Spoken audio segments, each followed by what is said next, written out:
Hare Nama Hare Nama eva kevalam Kalo nasteva nasteva nasteva gatiranyata Hare Nama Hare Nama eva kevalam Kalo nasteva nasteva nasteva gatiranyata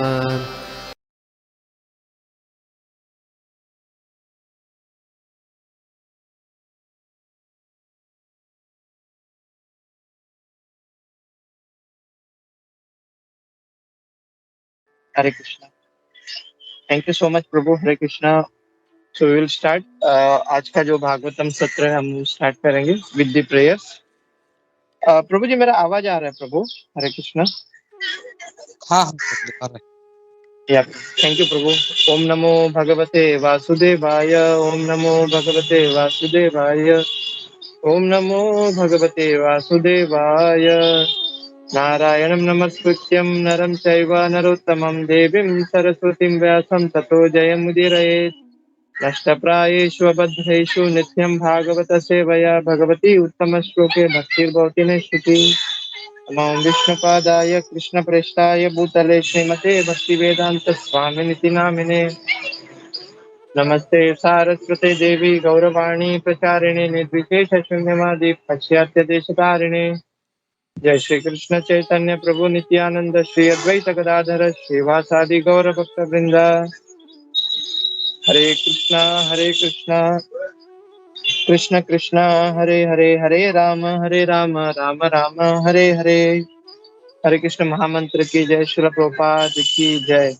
Shrimad Bhagavatam की जय। हरे कृष्णा। तो आज हम पढ़ रहे first canto का 15वां अध्याय का श्लोक क्रमांक 9।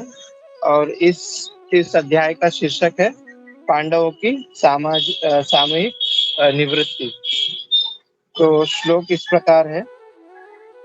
यत्तेजसा नृपाशिरो नगरीम् अहन् मखार्थम् आर्योनुजस्तवा गजायुते सत्त्वा वीर्यः तेनहार्था प्रमत नाथ मकहाय भूपा यान्मोचिस्तास्तद् अनयान् बलिम् अदवरेते।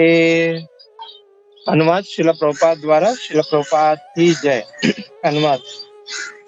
10,000 हाथियों की शक्ति रखने वाले आपके छोटे भाई वे भगवान के ही कृपा से जरासंध का वध किए, जिसकी पाद पूजा अनेक राजाओं द्वारा की जाती थी। ये सारे राजा जरासंध के महाभैरव यज्ञ में बलि चढ़ाने जाने के लिए लगाए गए थे, किंतु अ, उनको छुड़ा दिया गया। बाद में उन्होंने आपका आधिपत्य स्वीकार किया। हरे कृष्णा। शिल प्रभुपाद की जय।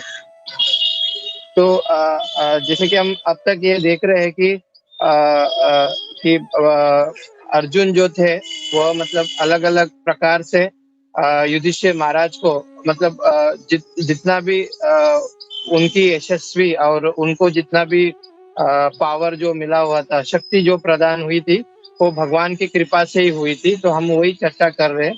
तो आज के जो श्लोक है उसमें हम एक और अपने जो पांच पांडव में एक और जो शक्तिशाली बोल हम महाशक्तिशाली उनके बारे में आज चर्चा कर सकते हैं। तो आज यहाँ पे भीमसेन मतलब भीम जी के बारे में आज के श्लोक में बताया जा रहा है कि किस तरह जो भीम जो थे उनको भगवान की कृपा से उनको इतनी शक्ति प्रदान हुई थी। ये सब उनको भगवान की कृपा से प्रदान हुई थी। वो अर्जुन यहाँ पे युधिष्ठिर महाराज को बता रहे हैं। तो यहाँ पे हम देखेंगे आज के जो श्लोक है उसमें पहले तो ये है कि किस प्रकार से भगवान की कृपा से ही सारे पांडव को युद्ध में विजय प्राप्त हुई थी। और हमने ऐसे कई श्लोका देखे भागवतम में जिसमें अलग अलग अलग जगह पे यहाँ पांडव का जो पांडव को जितने भी प्रॉब्लम्स आए हैं उसको सब भगवान ने उनकी सुरक्षा की और उनको हमेशा यशस्वी प्राप्त किया। तो ऐसे बहुत सारे श्लोक आते हैं। जैसे कि हम अगर कुंती महारानी का कुंती महारानी का जो प्रार्थना है उसमें भी एक श्लोक आता है। उसमें ये कहते हैं कि कुंती महारानी अपने प्रार्थना में कि विशान महाग्नेय पुरुषाद दर्शन असत्सभाय वनवास कृत्रतः मृदे मृदे अनेक महाराष्ट्रतो द्रोण्यास्त्र चास्म हरि भी रक्षिता। तो इसमें ये बताते हैं कुंती महारानी कि विशान महाग्नेय मतलब भीमसेन को और उनको जहर देने का प्रयत्न किया था बचपन में। फिर उसके बाद महाग्नेय पुरुषाद दर्शन मतलब जब लाक्षागृह में सभी पांडवों को मतलब उस घर को जलाने की कोशिश की गई। फिर उसके बाद पुरुषाद दर्शन मतलब ऐसे बहुत सारे जो राक्षस थे उनके द्वारा मतलब बहुत सारे राजाओं राक्षसों द्वारा उनके द्वारा भी पांडवों को मतलब बहुत सारी यातनाएं देने की कोशिश की गई। फिर उसके बाद क्या कहते हैं असत सभाया मतलब पूरी सभा के बीच में अपने जो माता द्रौपदी उनका मतलब अपमान करने का कोशिश किया गया। फिर वनवास कृत्रतः उन्हें सभी पांडवों को 12 साल की वनवास दे दिया गया। फिर मृदे मृदे नेक महाराष्ट्र मतलब हर एक युद्ध में हम देखते कि युद्ध में जैसे कि युद्ध के समय सभी मतलब जो धनुर्धर थे महाधनुर्धर वो उनके अगेंस्ट में हो गए।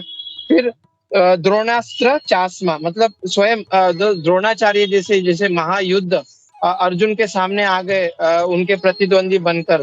तो फिर आखिर में क्या कहते हरि भी रक्षिता मतलब ये सब में हर एक जगह पे भगवान कृष्ण ने पांडव की रक्षा की गई पांडव की रक्षा किए। तो बहुत सारे जैसे कि लोग बोलते हैं कि जब हम भक्ति में आते हैं बहुत सारे लोग बोलते भी है कि जब आप भक्ति में आए हुए तो आपको क्यों प्रॉब्लम्स आपको आती है। आप तो भगवान की भक्ति कर रहे हैं तो आपको प्रॉब्लम्स नहीं आना चाहिए। ऐसे बहुत सारे सवाल उठाते हैं लोग। तो ये बहुत अच्छा उदाहरण है कि ऐसा नहीं कि हम जब भक्ति में आते हैं तो हमें प्रॉब्लम्स नहीं आएगी। हमारे कर्म के हिसाब से हमको वो हम हमारे कर्म के हिसाब से हमको झेलना ही पड़ेगा। हमने जो कुछ कर्म किए हैं पिछले जन्म में या भक्ति में आने से पहले हमें वो सभी कुछ हमें झेलना पड़ेगा। इवन तो भक्ति में भी जब हम आते हैं तो कुछ ना कुछ हमसे गलतियां होती है। जैसे कि हम फैमिली के बीच में रहते हैं तभी कुछ ना कुछ गलती होती है। तो ऐसे बहुत सारे होते हैं। तो हमें अपने कर्म के हिसाब से हमें वो भुगतना ही पड़ता है। तो ऐसा नहीं कि जब भगवान की भक्ति करेंगे तो हमें कभी प्रॉब्लम्स नहीं आएंगे। हम ये मतलब यहाँ से हम सीख सकते हैं पांडव के जब जीवन से कि ना कि मतलब हमें भी प्रॉब्लम्स आएगी बट ये है कि भगवान हमें उस प्रॉब्लम को फेस करने की शक्तियाँ देते हैं।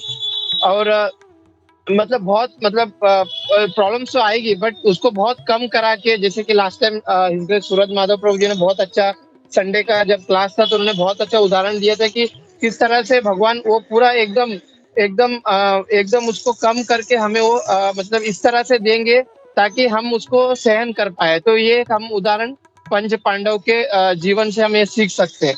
फिर आज का जो मेन जो टॉपिक है तो यहाँ पे जैसे कि भीमसेन के ऊपर आज बताया जा रहा है कि किस तरह से जो भीम थे उनको उनके पास कितनी शक्तियां थी।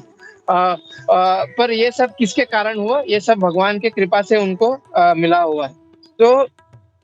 तो यहाँ पे आज के जो श्लोक में तात्पर्य में प्रभुपाद जी जरासंध के बारे में बताते हैं कि भगवान कृष्ण के कारण ही भीम भीम भीम जो थे वो जरासंध को मार सके। ऐसे तो अगर हम देखते हैं अगर भगवान स्वयं भी जरासंध को मार सकते थे क्योंकि अगर हम देखेंगे कि भगवान कृष्ण ने जरासंध को 17 बार हराया था। जब जरासंध ने मथुरा के ऊपर अटैक किया था तो अपनी जो पूरी जो 23 अक्षयणी जो अपनी सेना को लेकर 17 बार उन्होंने मथुरा के ऊपर आक्रमण किया था। और जब भी जरासंध अपनी सेनाओं के साथ मथुरा के ऊपर आक्रमण करने आते थे तो तब भगवान कृष्ण और बलराम जी अपने छोटी सी एक सैन्य दल को लेके जाते थे या कभी कभी वो अकेले भी चले जाते थे भगवान कृष्ण और बलराम जी और पूरे जो सेना था उनको खत्म कर देते थे। तो ऐसे भगवान कृष्ण ने 17 बार जरासंध को हरा दिया था। तो इवन दो एक बार बलराम जी स्वयं भी पूछते हैं भगवान कृष्ण को कि आप क्यों जरासंध को नहीं मार रहे हैं, जरासंध को आप फिर से वापस भेज रहे हैं। तो कृष्ण बोलते हैं कि ऐसे तो जरासंध हमारा ही काम कर रहे हैं, क्योंकि हम इस धराधाम में क्यों आए हैं, कि भगवान स्वयं कहते हैं भगवत गीता में, परित्राणाय साधूनां विनाशाय च दुष्कृताम, कि जब भी हम विनाशों को यहाँ पे उनको मारने के लिए आए, उनका दुष्कृता करने के लिए आए हुए हैं। तो जब भी जरासंध आते थे, उनके साथ वो 23 अक्षयणी अक्षयणी जो उनकी सेना थी, वो सब पापियों को लेके आता है स्वयं, और हम सबको मार देते हैं। तो ये हमारा एक एजेंट जैसा ही है जरासंध जी। और वो हमेशा मतलब हमको कहीं पे जाने की जरूरत नहीं, वो खुद ही मतलब एक बार अगर हरा दिए तो दूसरी बार वो फिर 23 अक्षयणी को लेके आता था, और हम उनको सब मार देते थे। तो वो हमारे एजेंट जैसा ही है। तो इस तरह इसके लिए भगवान उनको छोड़ देते थे, कि आप उनको छोड़ देते थे जरासंध को। फिर अगले बार जरासंध फिर आता था, वो 23 अक्षरणी लेके, अपनी जो पूरी अक्षरणी 23 अक्षरणी, अपने जो पूरा जो प्रजा है उनका जो ये है गुण को लेके आते थे। तो इसलिए भगवान ने 17 बार जरासंध को हराया, उनकी जो 23 अक्षरणी सेनाओं के साथ। तो एक बार भगवान ने भी सोचा कि चलो अभी कुछ और लीला करे। तो जब 18वीं बार जब जरासंध आते हैं युद्ध में, तो भगवान स्वयं वो युद्ध छोड़ के चले जाते हैं। फिर जरासंध जब देखता है कि भगवान युद्ध छोड़ के चले गए, तो वो सब जगह कहता है कि भगवान डर के भाग गए, ऐसा वो बोलता है। तो फिर बहुत काफी समय हो चुका था, और काफी समय हो गया था कि भगवान कृष्ण और जरासंध के बीच में कुछ युद्ध नहीं हुआ। फिर एक समय ऐसा आया कि दो घटनाएं एक साथ घटती है। एक तो ऐसा था कि आज के जो श्लोक में हम ट्रांसलेशन में पढ़ते हैं, हमने अभी पढ़ा था कि जरासंध ने क्या किया, कई सारी राजाओं को महाभैरव यज्ञ के लिए, उनको बलि देने के लिए कई सारे राजाओं को उन्होंने क्या किया, बंदी बंदी बना लिया था। और उसी समय युधिष्ठिर महाराज ने राजस्व यज्ञ करने का उन्होंने विचार किया। तो उन्होंने सभी जगह पे मतलब पांडव से निमंत्रण सभी जगह पे भेज दिया था। तो जब पांडव जो थे वो जब द्वारका में निमंत्रण भेजे, उसी समय द्वारका में एक दूत आए वहां पे, जो जरासंध ने जो राजाओं को पकड़ा था, उस राजाओं से एक दूत उनके पास आए, उधर द्वारका में आए, और ये संदेश दिया कि ये जरासंध ने इतने सारे राजाओं को बंदी बना लिया था, इसके लिए यज्ञ के लिए, उनका बलि देने के लिए। तो वहां पे सब मतलब इतना मतलब द्वारका में एकदम कोलाहल मच गया। मतलब सब लोग बोलने लगे कि हम किसके पास जाए। कुछ लोग बोल रहे कि हमें राजाओं को बचाना चाहिए, तो हम मतलब जरासंध के वहां पे जाते हैं उनको बचाने के लिए। और कुछ लोग बोलते हैं कि युधिष्ठिर महाराज जो है हमारे बहुत करीबी है, तो हमें युधिष्ठिर महाराज के जो राजस्व यज्ञ है वहां पे जाना चाहिए। तो भगवान कृष्ण ने फिर बहुत विचार विमर्श करके फिर उन्होंने उद्धव जी से पूछा कि हमें किसके पास जाना चाहिए, हमें युधिष्ठिर महाराज के पास जाना चाहिए, या हम डायरेक्टली जरासंध के पास जाए। तो उद्धव जी ने फिर भगवान कृष्ण से कहे कि आप पहले युधिष्ठिर महाराज के पास जाइए उस राजस्व यज्ञ में, और वहां से भीम और अर्जुन को लेकर आप जरासंध के पास जाइए करके उद्धव जी ने उनको ये मतलब सलाह दिया। जब भगवान कृष्ण ने उद्धव से सलाह पूछा, तो उन्होंने ये सलाह दिया उद्धव जी ने।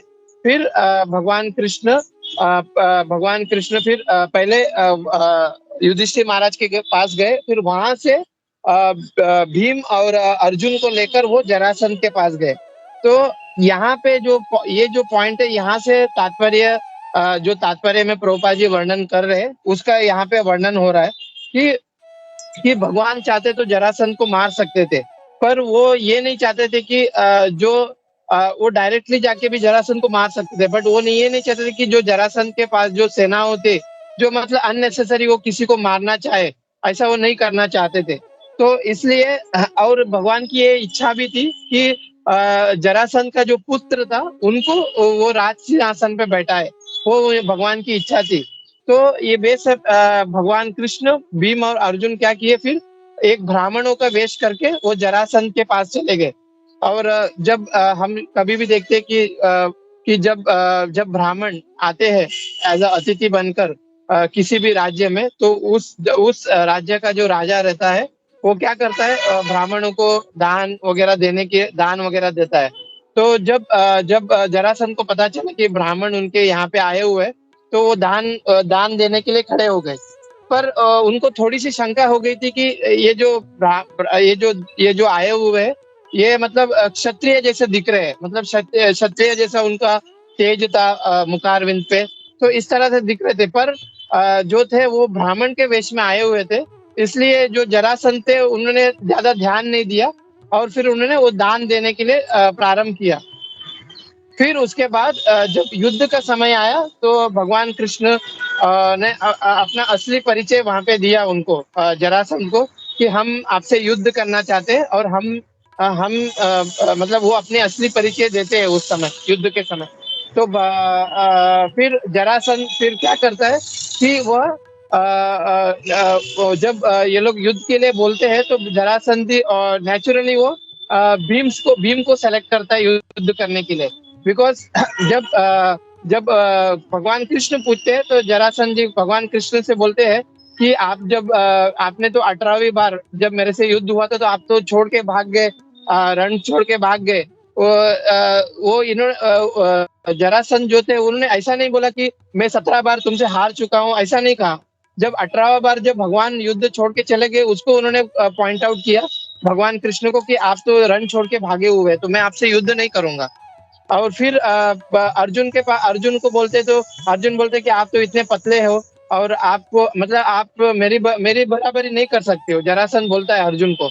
और आप मेरे से कम उम्र के हो, तो आप मेरी बराबरी नहीं कर सकते युद्ध में। फिर उन्होंने भीम को चुना कि कि ये जो भीम जो है, ये मेरे बराबरी कर सकता है। फिर जरासंध ने फिर भीम को चुना फाइट करने के लिए। तो काफी समय भीम का और जरासंध के बीच में फाइट हुआ। ऐसे कहा जाता है कि महाभारत में कि 28 दिन भीम और जरासंध के बीच में फाइट हो रहा था। और हर समय क्या होता था कि सुबह सब फाइट होता था, फिर शाम को जब सूर्य अस्त हो जाता था, तो वहां पे युद्ध को रोकना पड़ता था।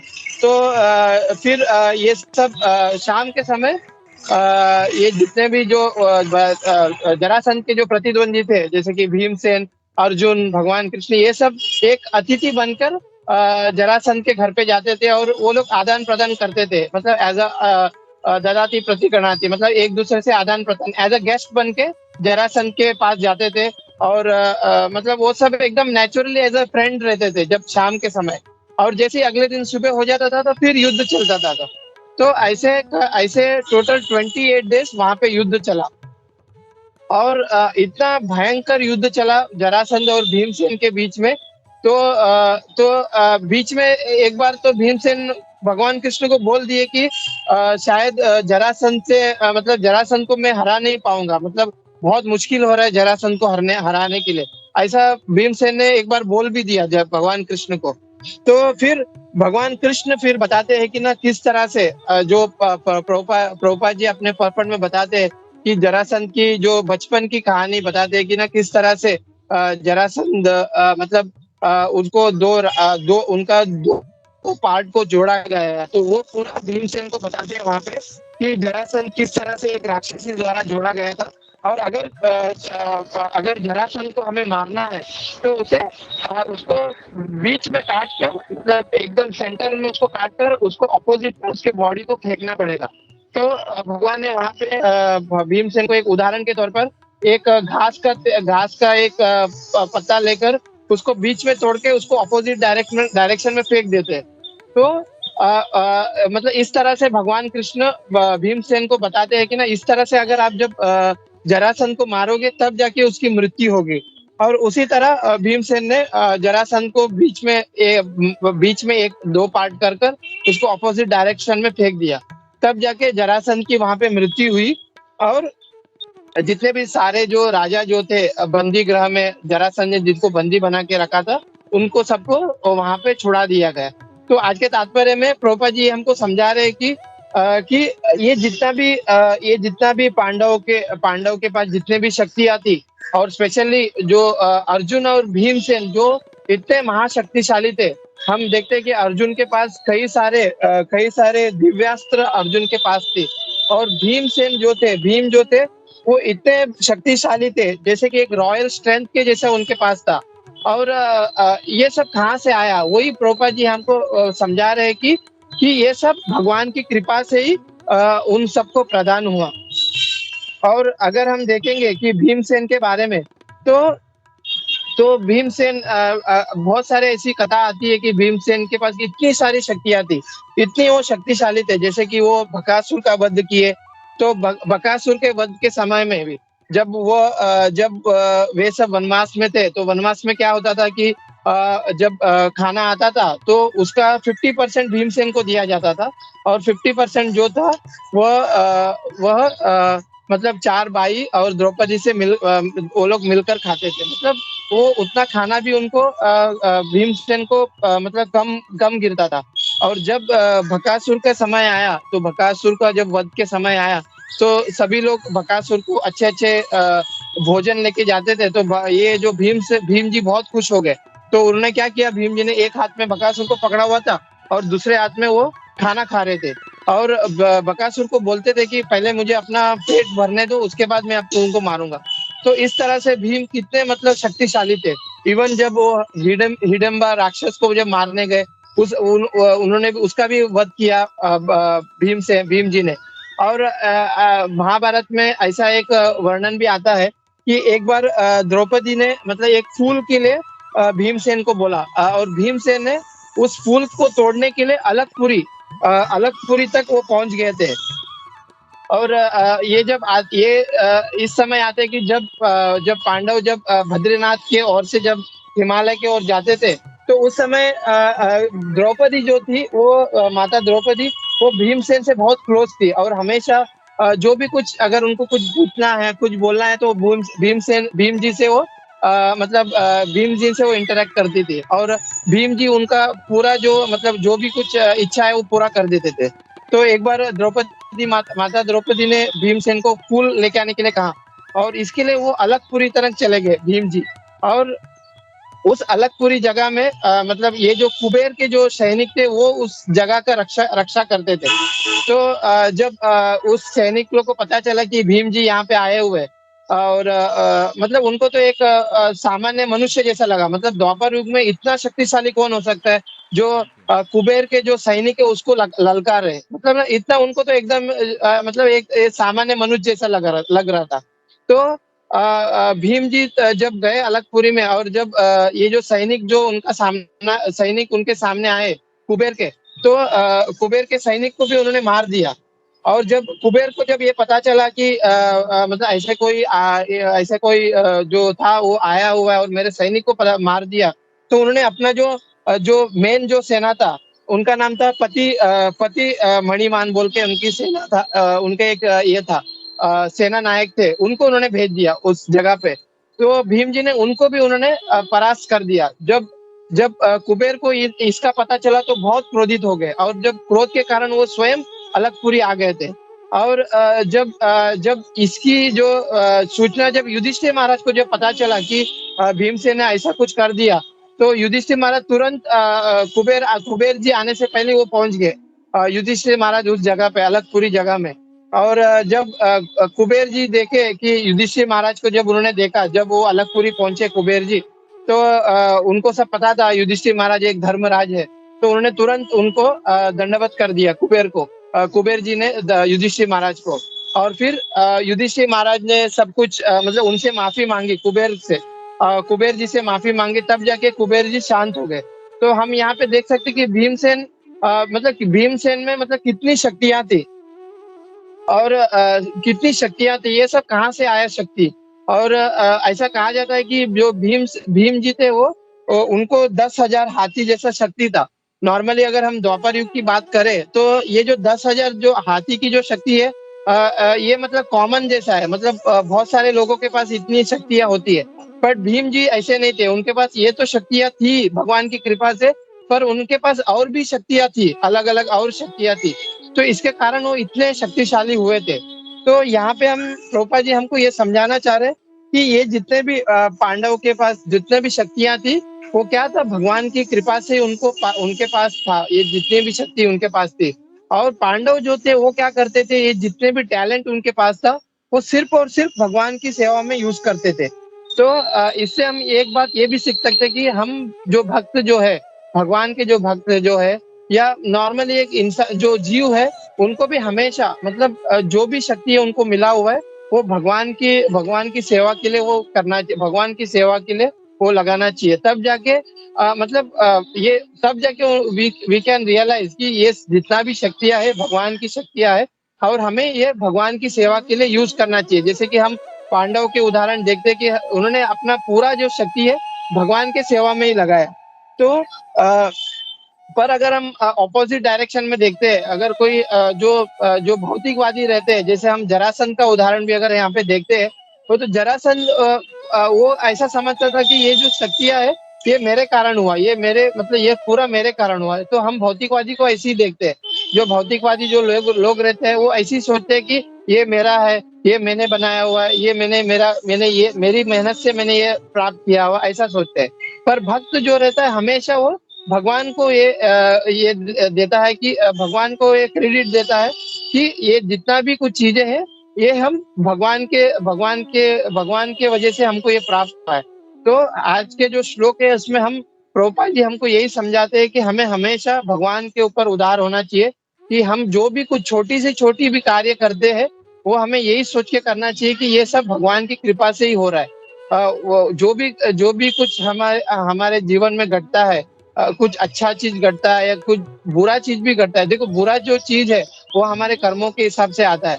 और जब कुछ हम बहुत सारे पैसे कमाते हैं, आज जैसे कि वरलक्ष्मी पूजा है, हम लोग साउथ में वरलक्ष्मी पूजा मनाते हैं, तो जो कुछ हम प्राप्त करते हैं अपने जीवन में, हमें यही सोचना चाहिए कि ये सब भगवान की कृपा से ही हमको प्राप्त हुआ है। तो यही आज का जो मेन टॉपिक है प्रभुपाद जी पांडव के जीवन के द्वारा, उनके जीवन के उदाहरण के द्वारा हमें ये सिखाते हैं कि किस तरह हमें भी भगवान के ऊपर उधार होना चाहिए, कि जो भी क्रेडिट है हमें भगवान को देना चाहिए।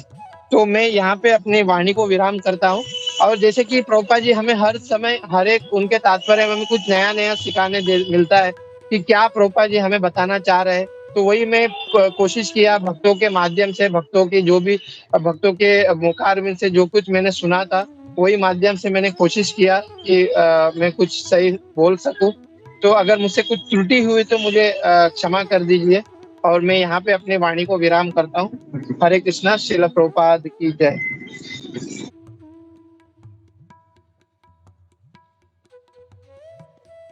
हरे कृष्णा सरदेव प्रभु। हरे कृष्णा प्रभु, दंडवत प्रणाम प्रभु। थैंक यू प्रभु। बहुत अच्छा ये जो था अपना पूरा जरासंध वाला जो लीला है वो पूरा अच्छे से डिटेल में सबको एक्सप्लेन किया, तो थैंक यू। और बाहर होते हुए भी तुमने आज का क्लास किया, सो थैंक यू। तो क्विकली अगर किसी भक्त का कोई क्वेश्चन है, कोई डाउट है आज से संबंधित, तो हम लोग लेते हैं हम लोग। हरे कृष्णा। हरे कृष्णा, जय माता जी। हरे कृष्णा, दंडवत प्रणाम। श्री कृष्ण प्रभु, दंडवत प्रणाम प्रभु। बहुत अच्छा ये आज का सेशन बहुत अच्छा रहा। और जरासंध का जो है ये मैंने ये स्टोरी कृष्णा बुक में भी आती है। ये Krishna book I think 10th canto of Bhagavatam का ही उल्लेख है। तो उसमें एक्चुअली विस्तार से दिया गया है कि कैसे भगवान जो है मदद करते हैं पांडवों की, शायद जरासंध को हराने में कैसे, मतलब। और इससे अगर हम ये स्टोरी पढ़ेंगे ना तो बहुत सुंदर स्टोरी प्रभुपाद ने मतलब बताई है उसमें कृष्णा बुक में, कि कैसे जैसे भगवान जो गीता में बोलते हैं कि मैं अपने भक्तों की विशेष रक्षा करता हूँ, वो कैसे की जाती है वो उस स्टोरी से हम सीख सकते हैं। मतलब एक पार्शियलिटी नहीं है भगवान की, लेकिन भगवान अपने भक्तों की स्वयं रक्षा भी करते हैं और मदद भी करते हैं उनकी, जो वो मतलब मांगते हैं भगवान से कि। तो उसमें भगवान ने कैसे चतुराई से उसको मतलब पांडवों को एक जरासंध को हराने की चतुराई जो बताई है, वो बहुत ही मतलब पढ़ के बहुत पता चलता है कि भगवान के जो वो गीता में बोलते हैं वो निभाते भी हैं, वो करते भी हैं, सिर्फ बोल नहीं रहे हैं भगवान। तो वो कृष्णा बुक में हमको जरासंध की स्टोरी में पता चलता है कि कैसे वो बताया भगवान ने उसकी कि कमजोरी क्या है, वैसे उस पे आक्रमण करो। तो लाइफ में भी ऐसी बहुत सारी चीजें होती हैं जो हम नहीं मीन्स हम हार जाते हैं, हम टूट जाते हैं, और हम मतलब मैं अपनी बात करूं तो भगवान से ही हम मांगते हैं कि भगवान अब आप बुद्धि दो कि इस चीज को कैसे हैंडल करना है, कैसे इसको क्रैक करना है इस चीज को। तो एक तो वो अच्छी स्टोरी लगी, और दूसरी मुझे उस पे बहुत हंसी आ रही थी कि जब भी वो बताया गया कि जरासंध भगवान को ये बोल रहा है कि तू भगवान तो हार गए। मतलब बहुत ये बहुत हंसने वाली चीज है, क्योंकि रियल लाइफ में भी मटेरियल लाइफ में भी कलयुग में लोग ऐसे ही बोलते हैं कि ये मतलब जैसे जरासंध बोल रहा था, उसपे जो जरासंध बोल रहा था भगवान हार के भाग गए, डर के भाग गए, उसमें मुझे बहुत हंसी आ रही थी जब वो लेक आया। क्योंकि मटेरियल लाइफ में भी ऐसे मैंने बहुत लोगों को जब टीचिंग करते हैं तो बोलते हैं भगवान क्या, भगवान ने तो अपनी बीवी को ऐसे छोड़ दिया जब राम बन के आए या ये वो तभी भी ऐसी बकवास करते हैं। तो मैं बोलती अरे लेकिन लोग ये नहीं देखते कि भाई वो ऐसे जब भगवान रन छोड़ रहा है उनको बोला बोला जाता है, तो ये तो देखो वो किसके लिए भागे, वो अपनी पत्नी के लिए भागे। और इसीलिए ऐसा नहीं था उनको कि वो डर के नहीं भागे, वो उनके ऊपर हंसी आती है कि उनको ऐसा लगता है कि भगवान डर गए। भगवान किसी से क्यों डरेंगे, उनके इतना बल है कि मतलब इनके जैसे हजारों से वो लड़ सकते हैं। तो वो था। और मतलब भगवान भागे तो वो ये नहीं देखते कि जब राम भगवान बन के आए थे तो कैसे भगवान ने सीता मैया को एंड तक नहीं छोड़ा। एक मर्यादा पुरुष का उन्होंने परफेक्ट एग्जाम्पल उदाहरण दिया।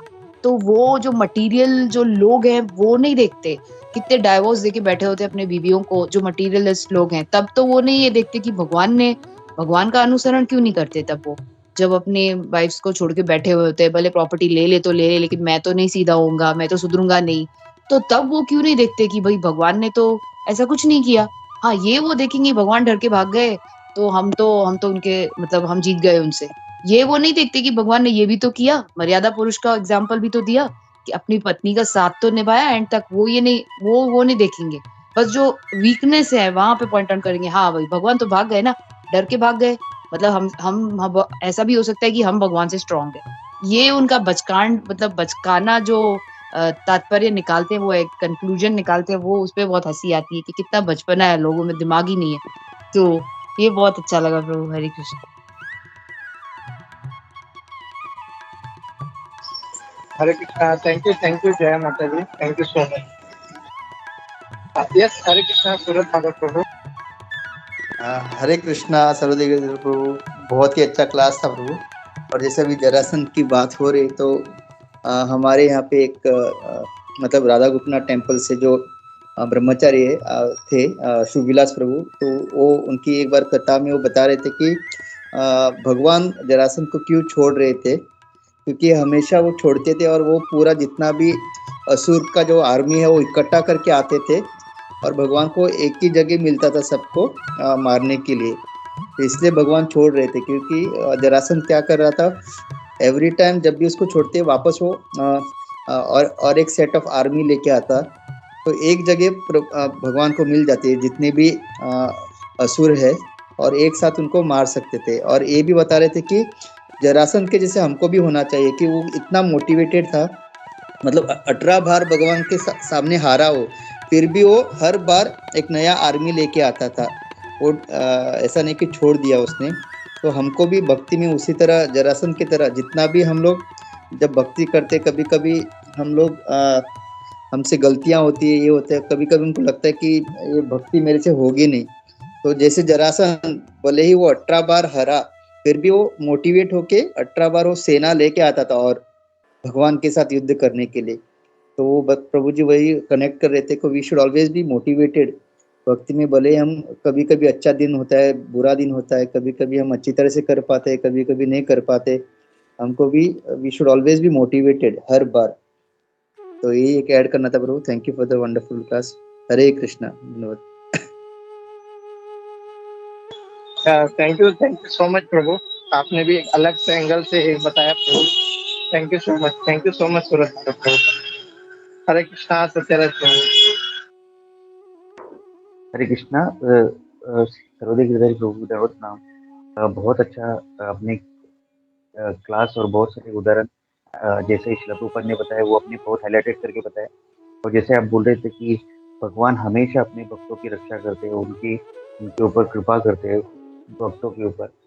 तो हम लोग देख सकते हैं कि इतने सारे एग्जाम्पल अगर हम लोग सोचेंगे तो कितने सारे एग्जाम्पल अगर हम लोग प्रभुपाद जी की लाइफ से भी अगर हम लोग देखेंगे और हम लोग खुद भी एक्सपीरियंस कर सकते हैं कि कितनी सारी चीज ऐसी होती है कि भगवान हमें हमेशा मदद करते हैं। हम लोग को खाली वो देखना चाहिए कि भगवान हमें कैसे मदद करते हैं। इस हर एक एंगल अपनी लाइफ में, जैसे आपने बताया कि बड़ा भी प्रॉब्लम रहेगा तो भगवान इसको एकदम छोटा सा करके भेजते हैं कि और भक्तों की ऐसी कृपा करते हैं। तो जैसे आपने बहुत अच्छे से बताया कि जो भी कुछ हो रहा है अपने लाइफ में, एवरीथिंग, जो भी अपना अच्छा हो रहा है, बुरा भी ज्यादा होता रहेगा तो वो कम करके भगवान देते हैं।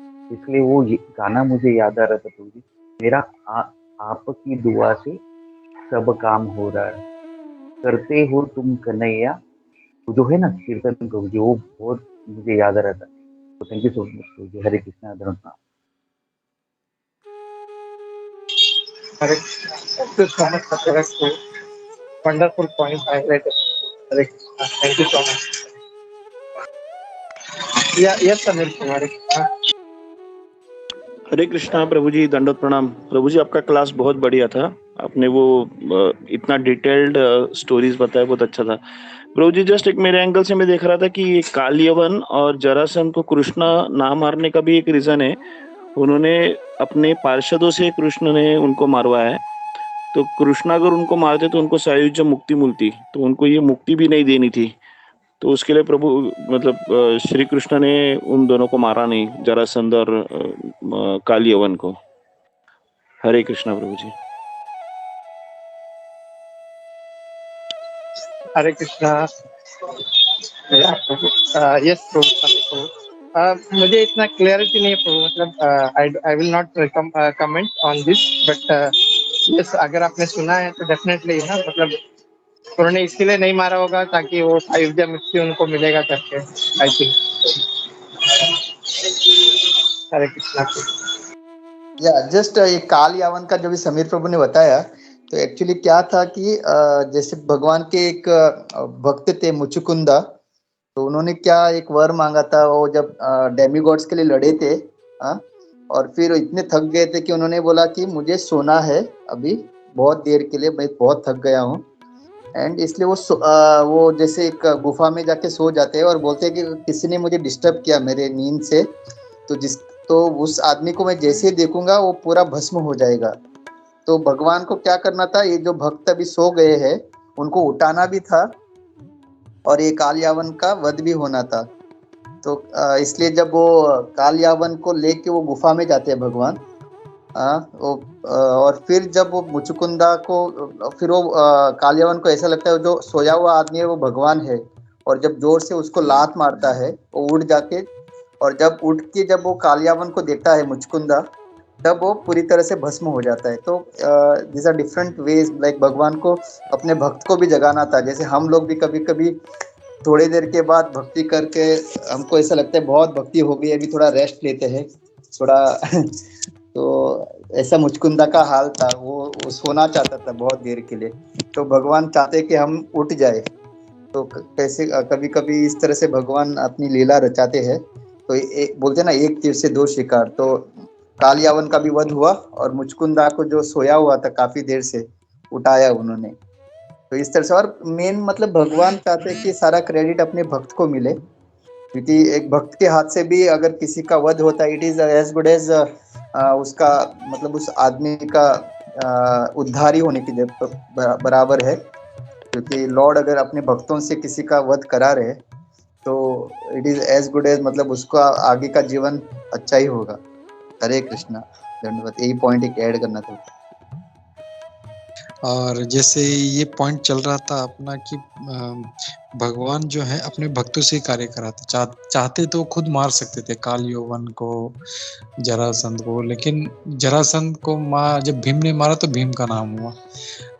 भगवत गीता में भी जो कुरुक्षेत्र का जो युद्ध था उसमें भी जब अर्जुन ने सबको मारा तो अर्जुन का ख्याति हुआ। तो भगवान चाहते हैं कि मेरे भक्त का ख्याति हो, इसके लिए वो ऐसा कार्य करते रहते हैं। और जैसे भगवान भगवत गीता में बोलते भी हैं, वो जो विश्व रूप दिखाया था कि जब अर्जुन ने देखा कि जितने भी योद्धा है, पितामह, भीष्म, कर्ण, दुर्योधन, सारे भगवान के दांतों के बीच में पीसे जा रहे हैं, भगवान उनको मतलब चबा रहे हैं उनको, तो तब उसको रियलाइज हुआ अर्जुन को कि ये भगवान तो सब कर रहे हैं, मुझे तो खाली कठपुतली बनना है बस। तो ये जो है हमें भी वैसे ही करना है, हम लोग भी जो है भगवान के हाथों में कठपुतली बन के ये नहीं सोचना चाहिए कि अरे मैं ये कार्य कर रहा हूँ, मैं वो कार्य कर रहा हूँ, नहीं, ये भगवान हमसे कार्य करा रहे हैं। तो भगवान को धन्यवाद देते हुए अगर हम लोग करेंगे तो कार्य हमारा और भी जो है उसमें शक्ति आएगी ज्यादा, उसमें ज्यादा मतलब पावर आएगा, गुरु का और वैष्णव का कृपा आएगा उसमें, तो will be being more powerful कार्य करते रहेंगे हम लोग। तो ये एक एंगल है इसमें। या और अगर किसी का कोई पॉइंट नहीं है तो हम लोग रुकते हैं। आई थिंक सर्वदेव प्रभु भी ऑलरेडी बाहर है, तो विल रिलीव सर्वदेव प्रभु